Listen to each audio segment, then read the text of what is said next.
As the school overseer mentioned, Brother Jones, we're going to talk about a lesson in Jehovah's attributes. The material that I really started developing this talk about 10 years ago. And it used to be delivered in 30 minutes. And, I just sort of added more material to it, and it got to be 60 minutes. And it is now 90 minutes. So, now I'm not going to give it all tonight, so relax. But it's a mini-series. I'm going to give it tonight and Thursday and Sunday. In other words, this material will take me all 3 meetings to get through. But we're going to look at the way Jehovah deals with people and how Jesus deals with people. And it's a lesson in the attributes that they show, and hopefully you and I can show. Really, that's our goal, isn't it? We'd like to be more like Jesus Christ. He's our exemplar. And if we become more like him, we obviously become more like his Heavenly Father. So we want to be like them in the way in which we deal with people. So we hope that you can learn a lesson in Jehovah's attributes from 2 standpoints. Number 1, you should be drawn closer to him, knowing that he is the kind of God that we're going to study that he is. And number 2, maybe there's some ways that you could be more like him in the way you deal with people close to you, your family, your brothers and sisters, even people where you go to school or work or whatever. Would people be surprised to know that you were a Christian if they were judging you by your conduct? Or if you were charged with the allegation of being one of Jehovah's Witnesses, would there be enough evidence in your conduct to convict you? That's something to think about, isn't it? Really. Suppose someone came up to you and they said to you, suppose you're an elder here in Marshville, they come up to you and they say, I'm a brother, I'm moving in from another area, and I wonder if you'd have a recommendation about where I might serve. Before you answer that, let me tell you about myself. I'm a person who is quick to speak. I'm blunt. I say things when I shouldn't. I get involved in things prematurely. I often say things that I have to be corrected about. I tell you, sometimes I have given the elders in other areas a run for their money. But I'm wondering if you have a place to where I might be able to serve, if you would recommend a place. Now, you're an elder here, and you think to yourself, boy, we have enough of that type here in Marshville. I understand that there's a real need over in the Quincy congregation. Let's see, we're in the same circuit with them. I understand that some of the congregations up in northern Vermont are really in a need. Would you say that? Well, if you did, you would be turning away an apostle, because in very many ways that describes one of the apostles, Simon Peter. As far as that goes, all of the brothers who were apostles were outstanding examples. Sometimes when we study about them, the brothers, including Simon, isn't it true the carryovers from false religion holds them as being images of holy and, walking around in saint clothes and never deviating? That's what the Bible says. The Bible teaches you the many attributes of God and the manner in which those men were dealt with. Now, for example, something that's said about them, look in the book of Acts chapter 4, Acts 4, verse 13. This comment was made about the brothers in general, and this is true. It was a complimentary point, really. Acts 4:13 says, now when they beheld the outspokenness, you see that word? The outspokenness of Peter and John, and perceived that they were men unlettered and ordinary, they got to wondering, and they began to recognize about them that they used to be with Jesus. Now, the King James does something here to the Greek word agrammatos. Agrammatos is rendered here in the New World Translation as unlettered. The King James translates that word unlettered as ignorant. Agrammatos, they say, well, that means they're ignorant. Though that was certainly not true. It was not true of Simon. He owned a sizable fishing organization. He dealt with people of at least 2 language groups. The man was industrious. He was a hard worker, and all of these men were certainly not ignorant. Now, you see, they were not lettered. The idea of agrammatos had to do with getting a certificate, some sort of a degree, like you would graduate from some school. And so you'd be given a certificate or a letter. Well, these men didn't have any of that. So why were they so outspoken? Because they were trained by Jesus Christ. That's why they were outspoken. They were qualified. And that's what surprised the men that witnessed them. They didn't have some degree. Isn't that true today? Sometimes we go in service and people look down on us. And they say, well, what can you people possibly have to offer? But if we get into a conversation, all of a sudden they recognize that, hey, these people have something to say. If they would give the truth a chance, they would find out a lot more.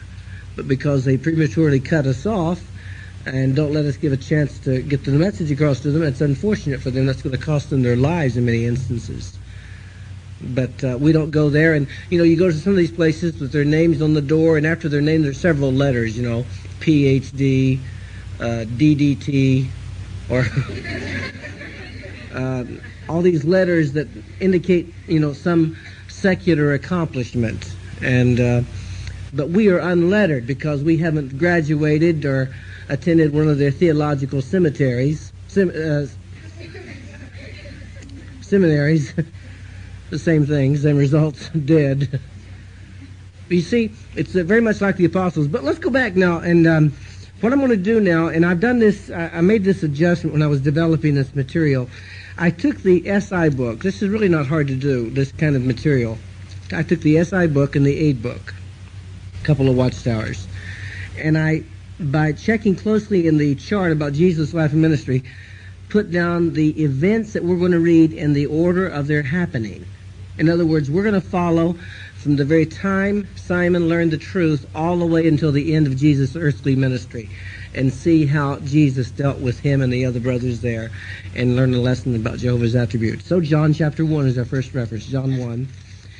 John was, of course, conducting his ministry. Remember that he was about 6 months ahead of Jesus.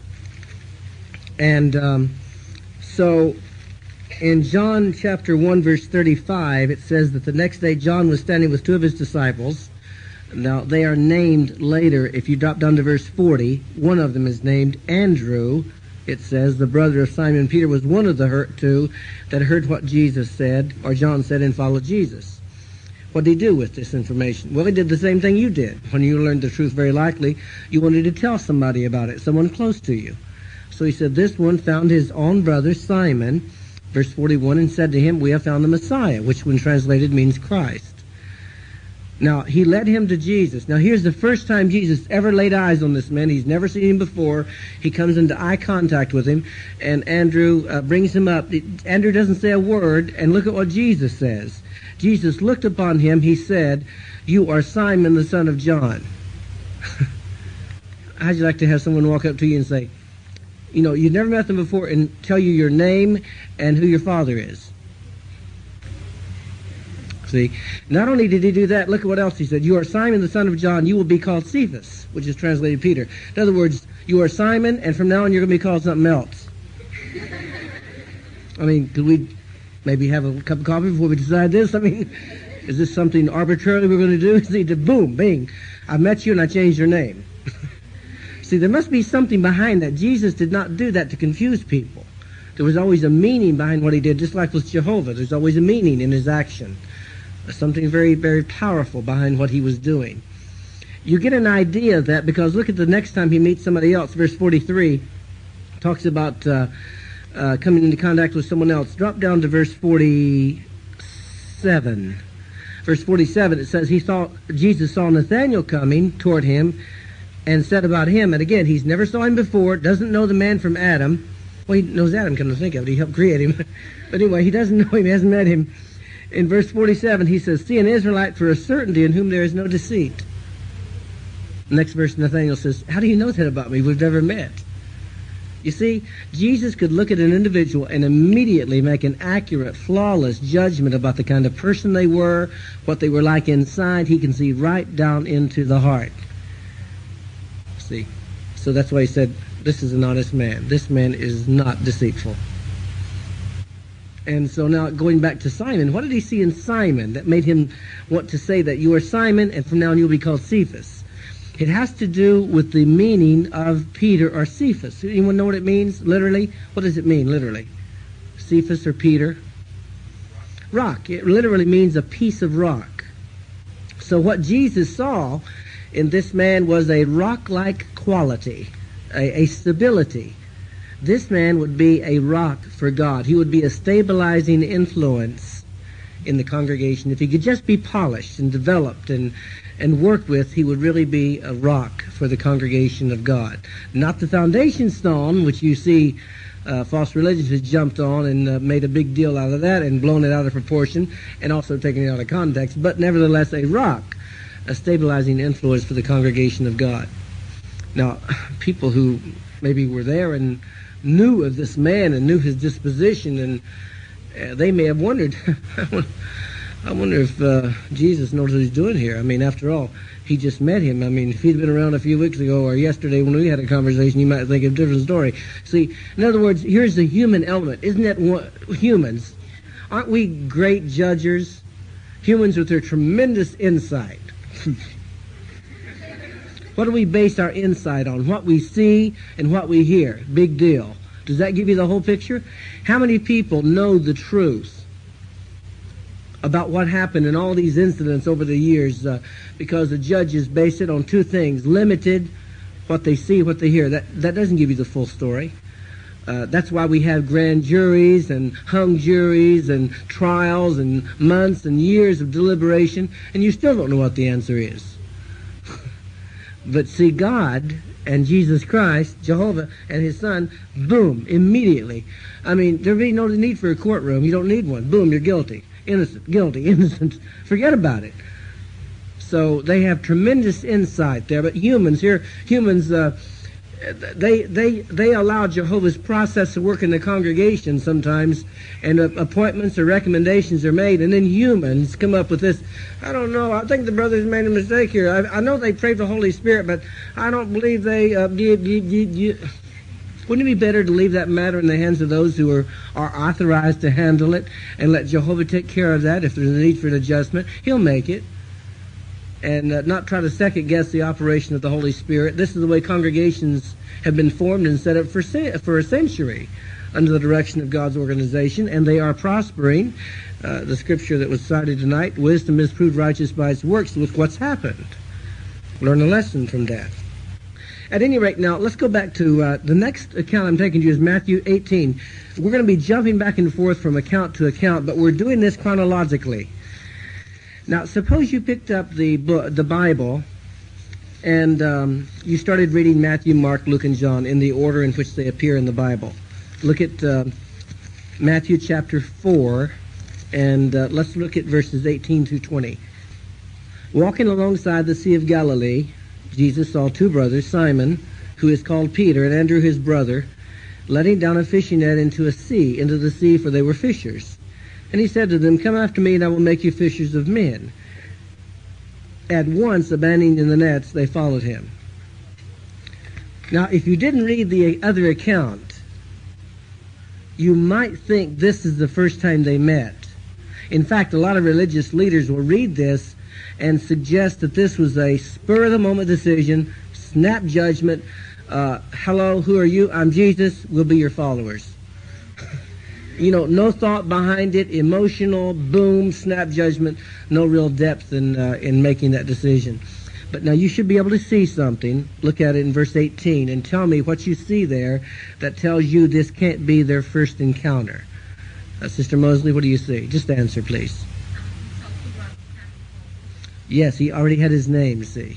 The truth of the matter is about 6 months has gone by from the time they met in John 1 in this account right here in Matthew 4. You don't get that but you'd get that if you really looked into it carefully and looked at the time frame. But about 6 months has gone by.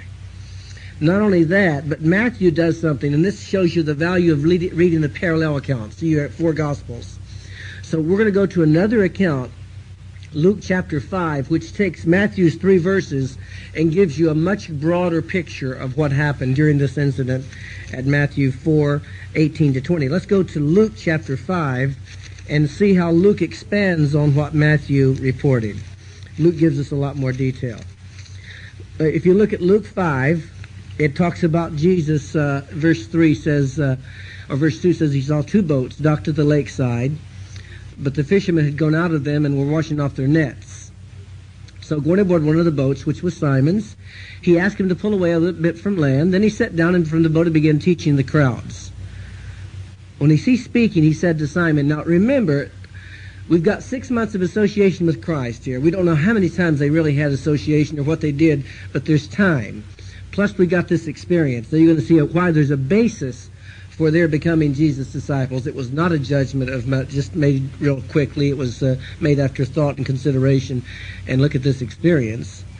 It says in verse 4, it says, when he ceased speaking, he said to Simon, pull out to where it is deep, and you men let down your nets for a catch. Now here is the first time you begin to see an indication of Simon's personality, his disposition, his manner of replying to things. Look at what he says. In verse 5, you notice the word but. That tells you something, doesn't it? See, it's a negative. He's going to take exception to what Jesus is asking him to do. But Simon in reply said, Instructor, for a whole night we toiled and took nothing, but at your bidding I will lower the nets. You see what he's saying? Instructor, I am a fisherman. I have a business. We've been here all night. There's no fish there. But since you've asked us to do it, we will go ahead and lower the nets. And so they go out and lower their nets. In verse 6 says, well, when they did this, they enclosed a great multitude of fish. In fact, their nets began ripping apart. So they motioned to their partners in the other boat to come and assist them. They did come. They filled both boats, and these began to sink. Seeing this, Simon and Peter fell down at the knees of Jesus, saying, depart from me, because I'm a sinful man, Lord.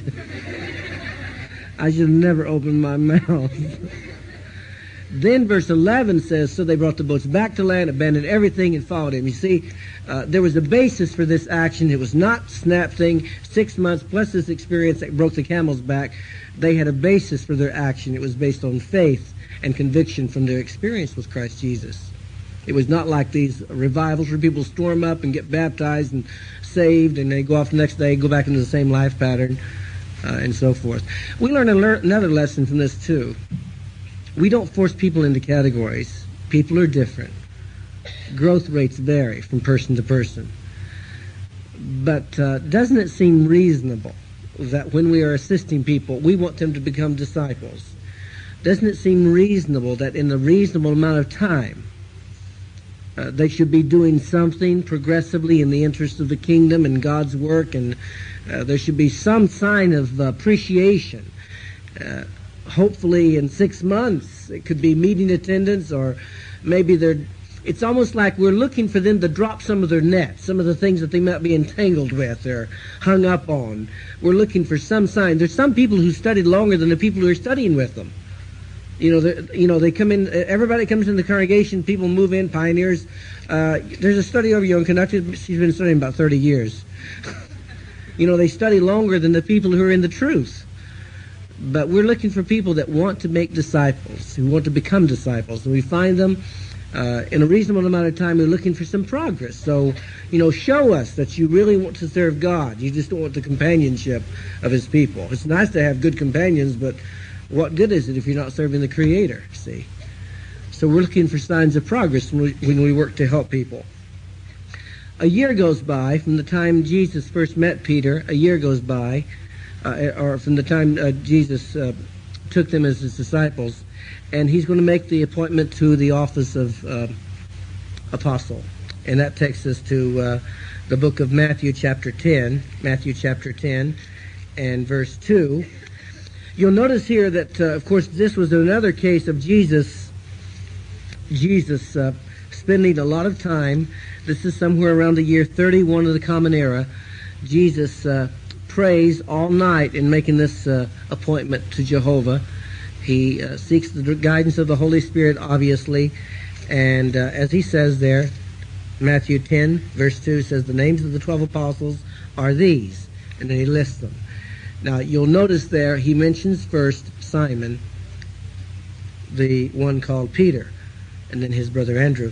Now, that's an interesting point to note about the mention of the apostles. Invariably, throughout the Scriptures, every time they're mentioned by name, generally, in almost all instances, Simon Peter is mentioned first. For some reason, we really don't know. It could be because of his impetuous nature. He generally was the spokesman for the group self-appointed, or whatever the case. He generally was the one that spoke up, or whatever the case is. He's always mentioned first at any rate. Now, sometime shortly after he was appointed as an apostle, they were in a situation. This is in Luke chapter 8. This is our next account. Luke chapter 8. And I want you to imagine a scene at a district convention. Very, very crowded.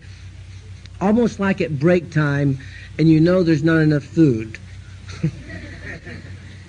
You know, it's really crowded, and people are, in this particular instance, were pushing and shoving and trying to get a glimpse of, maybe even speak to, or even come in contact with Jesus Christ, this man that could cure the sick, could raise the dead even, give sight to blind people. Amazing. If we can just meet him or maybe speak to him, maybe he can do something for us. See, that was their mentality. And so in verse 42 of Luke chapter 8, you'll see there where a new paragraph starts. You'll see it says, as he was going, the crowds thronged him. You see that word thronged? That's almost like if you've been at a big convention that we've had maybe in the summer, the crowds get so thick that you don't even have to move. You just kind of go like this and the crowd moves you along, you know. So really, that was the way it was. So imagine that kind of circumstances, very crowded and people pushing maybe and anxious to get into contact with Jesus. So with that in mind, verse 42 says, as he was going, the crowd thronged, and verse 43 says, a woman subject to a flow of blood for 12 years, who had not been able to get a cure from anyone, approached from behind and notice, touched the fringe of his outer garment, just the fringe. And instantly her flow of blood stopped. Now, think about that. Think about yourself being in that situation and someone coming up and touching the edge of your jacket or your sweater or your coat. Would you notice that? You know, would you say, someone touched my coat? Well, see, that was sort of the situation here, because in verse 45, it says, so Jesus said, who was it that touched me? Now, nobody wanted to own up to it. In fact, no, not me. I didn't do it. It says, when they were all denied, Peter said, instructor, the crowds are hemming you in and closely pressing you. Do you see what he's saying? Instructor, that doesn't make sense. Everybody's touched you. I'm being touched. We're all touched. What are you talking about? Who touched me? See, Jesus didn't say, you don't know what I'm talking about. You're always jumping out of line. Why don't you just wait? He didn't say that. He said, yet someone touched me, for I perceived that power went out from me.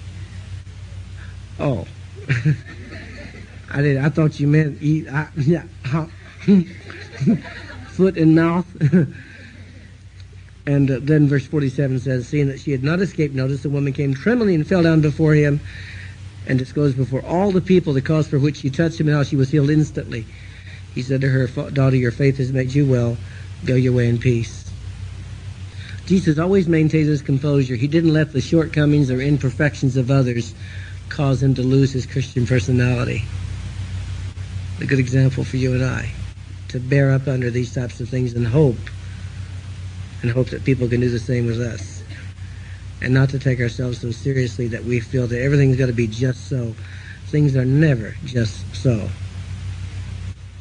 Now, sometime after this, Jesus was wanting to get away to himself. Look at Matthew chapter 14. Next chronological record takes us to Matthew 14. Jesus was tired. He wanted some time to himself. You'll see why he was tired when you get to Matthew 14. He just got through feeding 5,000 people. That would tire you out even if you're perfect. So in verse 23, Matthew 14:23, says, eventually, having sent the crowds away, he went up into the mountain by himself to pray. Though it became late, he was there alone. Now, what about the boat? Or the brothers? It says, by now the boat was many hundreds of yards away from land, being hard put to it because the wind was against them. So you get the picture. This is like late at night, actually around 3 o'clock in the morning to be specific.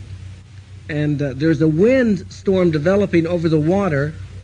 They're several hundred yards away from the shore. Jesus is up in the mountain to pray, and they're apparently having a great deal of trouble keeping this boat erect.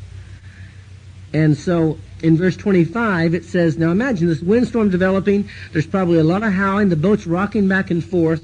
And it says, but in the fourth watch period of the night, he came to them walking over the sea. when they caught sight of him walking on the sea, the disciples were troubled, saying it is an apparition, or we're hallucinating.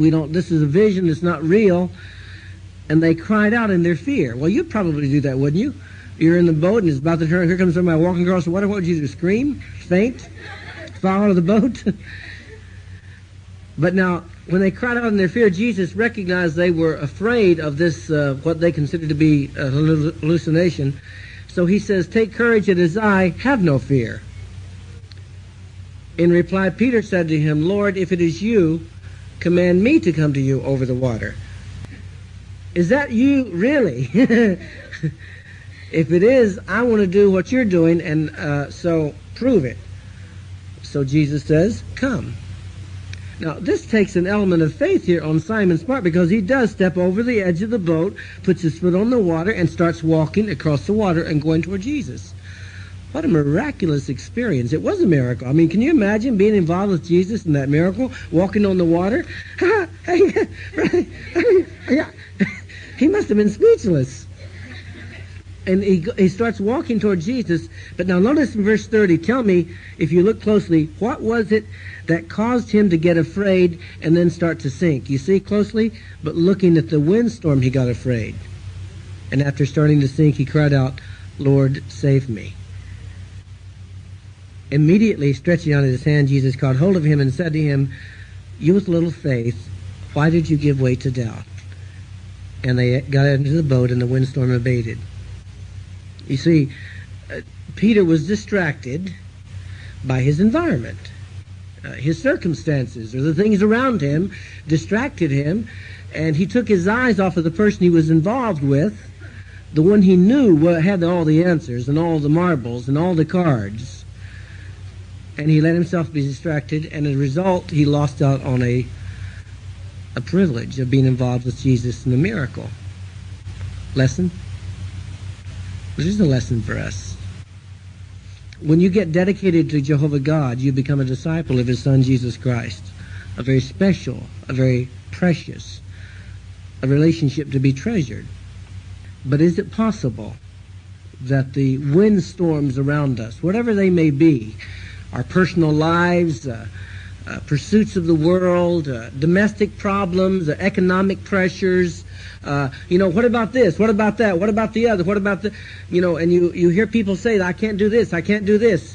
We got to be practical. And if they keep their eyes on their goal and stay involved with Jesus Christ, they wouldn't let these things intimidate them. Because there are many brothers and sisters all around the world in far better and far worse circumstances than any of us are in, and they're faithfully serving God. Why? Because they have their eyes attuned to what they're doing. They're not distracted by their environment. They don't let problems of this system intimidate them and cause them to weaken or lose faith and to sink, as it were, in their activity.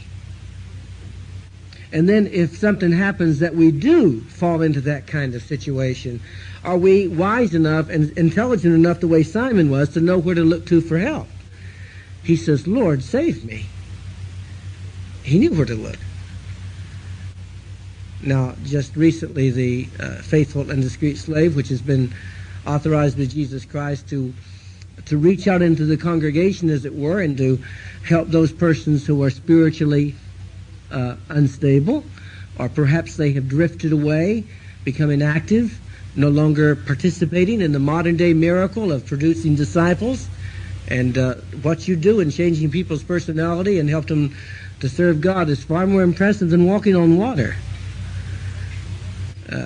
And the slave has recommended that the elders call on them, and recommended that they have the basic provision that builds faith. You need a regular Bible study.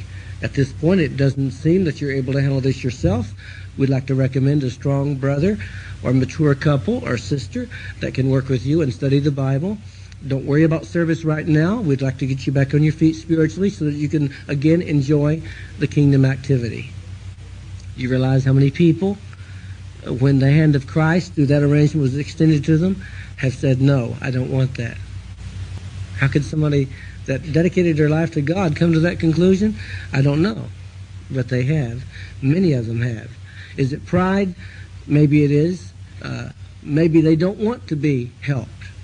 Well, we're still going to offer because it's Jesus' hand. Can you imagine, though, Peter saying, "That's okay, Lord, I'll take care of it. Goodbye, see you later time," and he would have died. His life was at stake.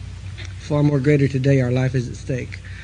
But isn't it true that so often there's so much going on around us in this world of windstorms whipped up by the system and our own imperfect flesh and the system's God, the devil, that it's so easy to be distracted and to be taken away and lose our attention, say we are in the last days, this system is going to be destroyed. If we don't get our spiritual act together and help others do the same, they are going to lose their lives, and we might lose our lives because we didn't help them. So it's a very serious responsibility, something to think about. At any rate, there's a lesson in all of these accounts for our benefit today. Now, what Jesus says, and the situation comes up that's very interesting in John chapter 6. John chapter 6 and verse 19 tells us, in verse 19, however, when they had rowed about 3 or 4 miles, John 6:19, they had rowed about 3 or 4 miles, they beheld Jesus walking upon the sea. So you see, actually what was happening, Jesus was up in the mountain. He walked down to the water and they were actually going across the sea to get to the other side, and he caught them before they reached the other side. He was walking 3 or 4 miles in that issue.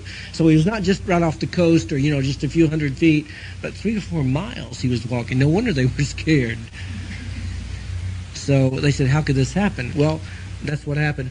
In the same chapter, Jesus brings up an interesting point. Go over to chapter 6 and verse 50 and verse 51. Jesus makes a point here. He says, "I am the living bread that came down from heaven. If anyone eats of this bread, he will live forever. And for a fact, the bread that I shall give is my flesh in behalf of the life of the world." Now, he said that. Now, that would cause an immediate reaction from the Jews and those listening to him, including his disciples. In fact, you'll see in verse 52, they started continuing with one another. The Jews began to continue with one another. How can this man give us his flesh to eat? Is he crazy? What's he talking about? Eat my flesh and drink my blood. That's repulsive. I'm getting out of here. That's exactly what happened, too. In fact, it says in verse 60, not only did the Jews leave, it says, therefore many of his disciples, when they heard this, said, "This speech is shocking. Who can listen to it?" So, verse 66 says, owing to this, many of his disciples went off to the things behind and would no longer walk with him. That statement, if you wanted to look at it this way, that statement stumbled them out of the truth. Now, had they waited, they would have found out that he was speaking in a figurative manner. But notice what happens now in verse 67. Therefore Jesus said to the 12, he turned and looked at the apostles, and said, "You do not want to go also, do you?" Notice what Simon said. Simon Peter answered him, "Lord, whom shall we go away to? You have sayings of everlasting life, and we have come to, and believed to, and come to know that you are the Holy One of God." Simon didn't know what Jesus meant when he said, "Eat my flesh and drink my blood," any more than those men that left. What he did know is that this man was God's son. He said, "I know this much. I know where I've learned the truth. I'm convinced that you are God's son. And I know that whatever you are saying will be instructed and will be explained and expounded upon. But where am I going to go? Really, what option do I have? I mean, you've got the everlasting life in your hands, and so we're not leaving." So he was right. Isn't that very much like it is today? Sometimes people get bent out of shape about God's channel of communication. I know an issue that still comes up now and again is the issue over chronology. 1975. The society and the critics will say, well, witnesses predicted the end of the world in 1975. They predicted in 1914. Well, let me tell you something. I was at Brooklyn in 1966 when the book that released that information was released. In the back of the Life Everlasting and Freedom of the Sons of God, the chart read 1975, end of 6,000 years of man's existence, and so forth, the chart. And so that was a big thing that year. I was there until 1970 when I left and got married to Leslie, and we pioneered thereafter. But during all those years, from 1966 when that information was released until 1975 and thereafter, if you want to know my personal impression, I never, ever thought the governing body was making a prediction. I was never given that impression, and I was right there under their noses for 6 years. And I never got that impression. I remember being at the a convention in Maryland when Brother Friends released that book, and he brought up the point. He says, here we are in 1966, he says, does this mean that Armageddon will come in 1975? Quote, he said, it could, but we're not saying. And he said to the audience, and don't you say either. But it was said, and it was said by a lot of people. It was said by a lot of people who were prominent, unfortunately, and the governing body apologized for that impression that was left. But I'm just making a point here that sometimes people hear things that to them have shock value, and they, well, I'm not going to do this anymore. And they went off to the things behind. Now, where are those people now that took exception to that statement and overreacted to that information? Where are they? Are they serving God? Are they studying the Bible? Are they looking out for people and helping them to come to know Jehovah God and His purpose? Are they preaching the good news of the kingdom like they're supposed to be doing in the last days? They're not doing any of that thing. Most of them have drifted back into a life of self-gratification. And that's really the only option. What are you going to do, really? I mean, if you left, would you go back to Babylon the Great? Some of them have, unfortunately. You're going to go back and drown yourself in some self-gratifying lifestyle of immorality and live in an immoral cesspool of the system. You're going to do that? You're going to get involved in materialism, just drown yourself in pleasure-oriented lifestyles and just get all the pleasure you can and suffer the bad conscience of leaving the organization of God's people. Where did you learn the truth? Who taught you the Bible? Can you find an organization that's clean, morally, spiritually, one that stays no part of the world? Where are you going to go away to? So Simon was really right on in this statement, wasn't he? He said, Master, we don't have any place to go. We know where everlasting life is coming from, so we're not leaving. So what a good example of loyalty there. Go back to Matthew chapter 16. Matthew chapter 16, soon after this incident was over, things settled down for a while. Jesus was going to do or ask some questions about what the public was saying about him. So in Matthew chapter 16, beginning in verse 13, Jesus asked this question: who are men saying the Son of Man is? In other words, tell me, what do you hear in the streets? What's the public saying about me? So the disciples answered, well, some say John the Baptist. Others are saying that you're Elijah. Others think you're Jeremiah or one of the prophets. So he just said, well, what about you? What do you think? You see what the answer is and who gave the answer? In answer, Simon Peter said, you are the Christ, the Son of the living God. And there was absolutely no question about that in Peter's mind. This was God's Son. So he recognized that. Now, what Jesus is going to do in verse 21 is pinpoint one of the culminating acts he is going to go through in coming to the earth. He says, what's going to happen to me is I'm going to be taken to Jerusalem. I'm going to be delivered up. Notice he says, I'm going to suffer many things by the older men and the chief priests and scribes and be killed. And on the third day I'll be raised up. So the reaction to this now this is God's purpose. This represents one of the chief acts of Jesus Christ in coming to the earth. This would be the culminating act of his vindicating his Father's name by being loyal to death, redeeming mankind. Notice in verse 22, at this Peter took him aside and commenced rebuking him, not reproving. Reproving is strong. Rebuking is the strongest type. It's almost a tongue lashing. Can you imagine rebuking Jesus Christ? Get over here. Let me talk to you. What in the world is wrong with you? You don't even go near Jerusalem. You stay right here. We'll take care of the whole thing. In fact, you're being too hard on yourself. Relax. In fact, he says that, doesn't he? Be kind to yourself, Lord. In verse 22, you will not have this destiny at all. We just won't stand for it. Can you imagine? Now, that type of thinking was negative. And so it needed correction. And so Jesus, very straightforwardly, did correct it. He was very firm. It says in verse 23, but turning his back, he said to Peter, get behind me, Satan. You are a stumbling block to me because you think not God's thoughts but those of men. You are thinking physically. You are not thinking spiritually. So get out of my way. Get behind me. You're an opposer. You're just like Satan. I'd just like to have Jesus tell you that. Now, you think that might be possible today? We could take that sort of a be kind to yourself attitude. Oh, yeah. We see it in the congregations. I saw it when I was at Brooklyn, when we went to Bethel. When I went there and served there, often the brothers would tell me, I would see them, they kind of look dejected and downtrodden. I'd say, what's wrong? My parents just called last night. What's wrong? Oh, they're kind of tugging at me. They want me to come home. And sometimes the parents and maybe sisters that knew the brother before we went to Bethel would be calling up and say, is your time up yet? Like they're in some prison or something. When do you get out? When do you bail out or something?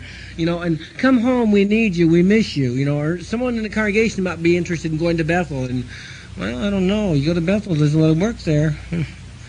You could stay right here. I mean, we could use your help right here. Why don't you be kind to yourself and stay with us? See, let the fleshly ties take over. And really, is that really the same kind of attitude? Yes, it is. Or someone says, I want to be a Gilead missionary. I want to go into the overseas field. I tell you what, overseas they've got bugs. And I know some of those people come back and they walk around half dead. They'll give you 3 weeks. You'll be dead time you get over there. It's terrible over there. Why don't you stay here in Pioneer? See, what kind of negative thinking is that? Instead of saying, well, isn't that wonderful? Is there any way I could be of assistance to you? Let me encourage you. That's wonderful you have that zeal. Or do we let the human emotion take over and take this be kind to yourself attitude and sort of have that attitude? So, interesting, isn't it? We could show the same disposition. We could discourage people from really fulfilling God's purpose here in the last days, just like Simon did. I want you to notice something Jesus did physically. Verse 23 says, it says he turned his back. Now, there was a reason why he turned his back. He was not just sort of, turning his back and rejecting Simon. There was a reason for that movement. And the reason for the movement is shown us in the parallel account. Don't lose this. We'll come back to this. But look at Mark chapter 8. In verse 33, and you'll find out why he turned. Look at Mark 8:33. Notice it says, he turned, looked at his disciples, and rebuked Peter and said, get behind me, Satan, because you think not God's thoughts but those of men. So why did he turn? He was turning because he wanted to look straight in the eyes of the other brothers that were present at that meeting. Those other men. You know why? Because he knew they were thinking exactly the same thing. Peter just had the guts to say it. But he says, all of you you're thinking man's thoughts, not God's thoughts. So all of you are really like opposers to me. And that's true in a congregation. Sometimes the elders might be aware that there may be one or two persons who are very negative, and they always bring up the matters of discouragement, or they show a bad spirit. And so they want to work with that. They want to be aware of that and deal with it. On the other hand, if they're perceptive, if they're thinking and they're probing and they're looking and they're sensitive, they might find out that quite a few people feel that way. And so it may require that they deal with it on a much greater basis than perhaps one or two individuals. So it takes being in touch with things, doesn't it? It takes being sensitive and being able to listen to and watch the indications of how people are thinking. You just can't say, well, as long as we don't hear anything, we'll assume everything is okay. That's not really a good thing to do when you're dealing with people's lives or their spiritual condition. In Matthew 16, look at the very last verse in Matthew 16, verse 28. Right after this incident, Jesus made the statement, truly I say to you that there are some of those standing here that will not taste death at all until first they see the Son of Man coming in his kingdom. Now you think about how that must have impressed those men when they heard that. I'm telling you right now, there are some of you standing right here in my midst that will not taste death until you see the Son of Man coming in his kingdom. That's amazing. Well, that's good news, isn't it? Think about what they may have been thinking when he made that statement. Now you can understand why they would make questions. Lord, are you restoring the kingdom of Israel at this time? Is it going to be right now? Next week? Next year? There's a basis for that. But now, how is Jesus going to fulfill that promise? He will fulfill that promise by what he does in chapter 17. Chapter 17 fulfills that promise. Why? Because 3 of those men he's going to take on the mountain of transfiguration and let them see him in his kingdom glory, like a foregleam, like a preview of what he would look like in the kingdom, glorious and brilliant. And so who did he take? 3. Verse 17:1. 6 days later, Jesus took Peter and James and John, his brother, brought them into a mountain by themselves. Now, isn't that interesting? Just last week, think about if you were him, what you would do. Let's see now. I've got to take of these 12. I've got to take 3 with me up to this mountain. This is a very, very special privilege. Who will I not take? Let's see. Simon. He's always jumping in there and causing trouble, and he's always speaking out of turn. And he caused that big upset last week. Let's just put him on a shelf about 50 years and let him learn a lesson. That's just the way a human would think, isn't it? But see, Jesus picked him. He says, Simon, you're the rock. I want you to be in that group. So come with me.